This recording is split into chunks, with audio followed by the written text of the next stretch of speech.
10 नवंबर 2025 शाम के कुछ 6:30 बजे दिल्ली के दिल में एक आवाज गूंजी जिसने सिर्फ सड़कों को नहीं पूरे दिल्ली के विश्वास को हिला दिया।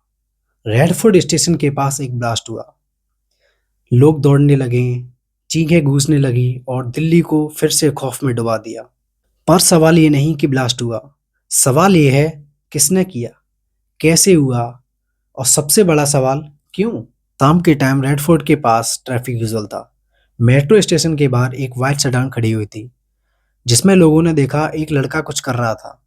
फिर वो वहां से दूर चला गया। फिर उसके कुछ ही मिनट बाद एक धमाका होता है। ब्लास्ट के कुछ घंटे बाद ही case national investigation agency NIA ने केस अपने हाथ में ले लिया और कार के पार्ट्स में अमोनियम नाइट्रेट और आरडीएक्स के कुछ ट्रेसेस मिले। सीसीटीवी में एक पर्सन देखा गया जो कि ब्लास्ट से पहले कार के पास था। और फिर कहानी में एक नया ट्विस्ट आता है। इन्वेस्टिगेटर्स को एक लीड मिली फरीदाबाद से, जहां एक टेरर मॉड्यूल पकड़ा गया। वहां से लगभग 2900 किलो आरडीएक्स पाया गया। एनआईए का कहना है कि ये ब्लास्ट उसी एक मॉड्यूल का पार्ट था।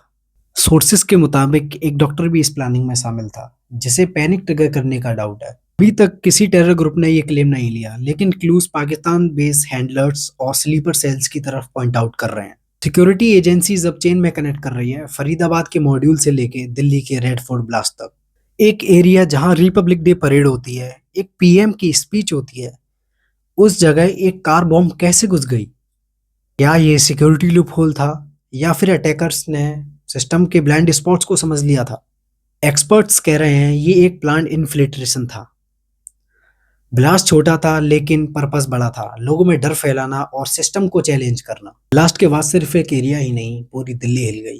हॉस्पिटल में अब इंजर्ड्स भर गए, लोग अपने लव वंस को ढूंढते रहे।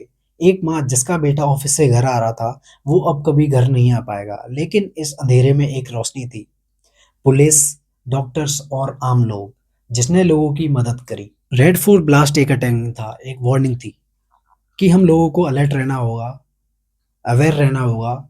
सुरक्षा सिर्फ सरकार की नहीं, हम सब लोगों की जिम्मेदारी है। मैं आशीष, ये था एक unfiltered such. Stay united, Jai Hind and pray for Delhi.